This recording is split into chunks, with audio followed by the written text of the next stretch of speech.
अहिल्यानगर शहरात 2 दिवसांपूर्वी घडलेल्या घटनेच्या पार्श्वभूमीवर आगामी महानगरपालिका निवडणुकीत काही पक्ष समाजात तणाव निर्माण करून राजकीय पोळी भाजण्याचा प्रयत्न करत असल्याचा गंभीर आरोप खासदार निलेश लंके यांनी केला।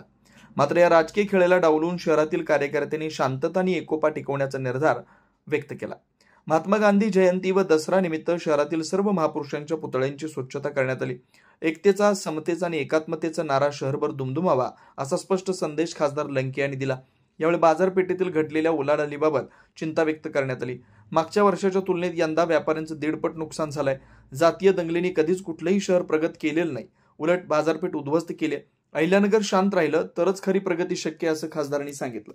महात्मा गांधींची जयंती आणि त्याचबरोबरीने आज दसरा या दोन्ही गोष्टीचं औचित्य साधून या ठिकाणी आज नगर शहरातील सर्व राष्ट्रपुरुषांच्या पुतळ्यांचं त्या ठिकाणी स्वच्छता करायची, पूजन करायचं ही आज या ठिकाणी मोहीम आहे। आज खऱ्या अर्थाने तुम्ही जर पाहिलं असेल तर राष्ट्रपुरुषांनी या देशासाठी आपलं बलिदान दिलं।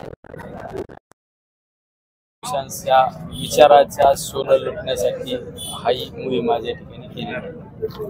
2 दिवसापूर्वी शहरामध्ये एक रांगोळी काढल्यानंतर कुठेतरी वातावरण बिघडल्याचे पाहायला मिळालं, काय सांगतात? शेवट या सर्व गोष्टी माग कारण जर तुम्ही शोधलं तर या माग सगळ्यात महत्त्वाचे येणाऱ्या महानगरपालिकेच्या निवडणुका आणि राजकीय मंडळींना समाजामध्ये तेढ निर्माण करून, संघर्ष निर्माण करून आपली राजकीय पोळी भाजायची असेल। पण आमचा हेतू सर्वात महत्त्वाचा हा आहे की या पुतळ्याचं, प्रत्येक पुतळ्याचं त्या ठिकाणी साफसफाई करायची, पूजन करायचं। यामागे कारण एक की समानतेचा, समतेचा, एकात्मिकतेचा नारा या शहरामध्ये आम्हाला पोहोचवायचा असेल तर तुम्ही जातीय दंगलीचा जर विचार केला, ज्या ज्या शहरामध्ये जातीय दंगली निर्माण झाल्या त्या शहराची बाजारपेठ उद्ध्वस्त झाली।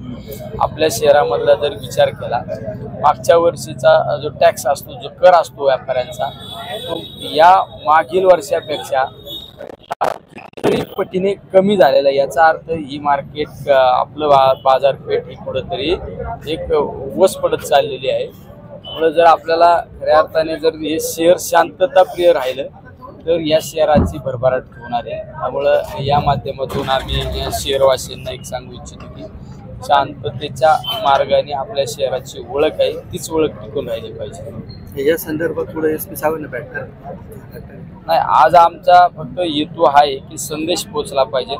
राष्ट्रपुरुषांच्या त्या ठिकाणी पुतळ्याचं पूजन करायचं आणि त्यांचे विचाराचं सोनं आज या ठिकाणी लुटायचं आहे।